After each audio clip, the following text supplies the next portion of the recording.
So guys, paano maiiwasang masira ang inyong pressure plate?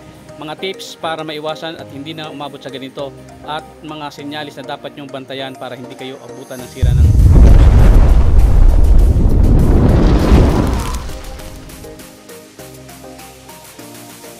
So yun na nga guys, pagka nasira ang inyong pressure plate, wala kayong magagawa kundi magbaba ng transmission na ganito, at malaking abala ito guys.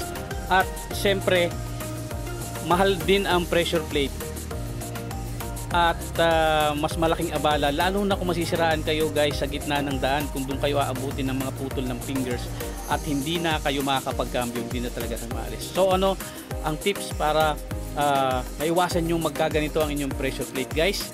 So every time na magpapalit kayo ng pressure plate, kahit umiikot pa ang inyong release bearing, magpalit na kayo guys ng release bearing kasabay ng pressure plate, kasi ang release bearing guys is mura lang kumpara sa pressure plate. Ayan, nagpalit na rin ako ng oil seal. So ito guys ang release bearing ko, pero hindi na yun ang original itsura. Yan na lang ang natira guys, dahil nga nasunog na siya sa sobrang stack up niya.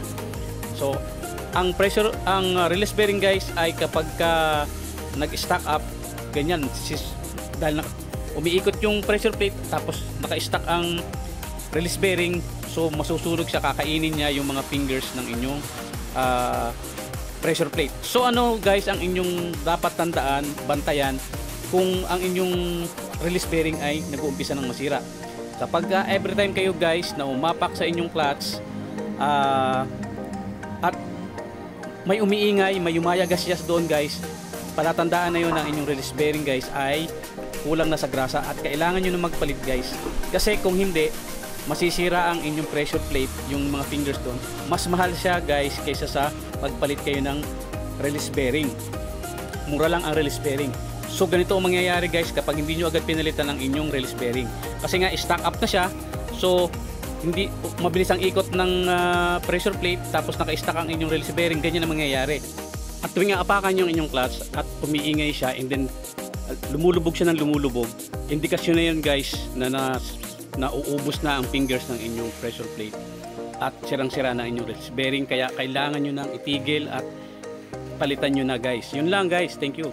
Kaya para maiwasan lumaki ang gastos at hindi kayo masiraan ng inyong pressure plate sa daan, tandaan, tuwing magpapalit ng pressure plate, magpalit na rin kayo guys ng release bearing.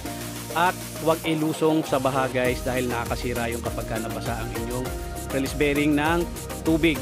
And kapag narinig nyo na umiingay na inyong release bearing, itigil nyo na guys ang paggamit ng inyong sasakyan at palitan nyo na agad ng release bearing, kasi mas mura ang release bearing kaysa sa pressure plate. So yun lang guys ang aking tips para maiwasan nyo itiri kayo sa daan at maiwasan nyo na lumaki ang gastos nyo at maiwasang masira ang inyong pressure plate.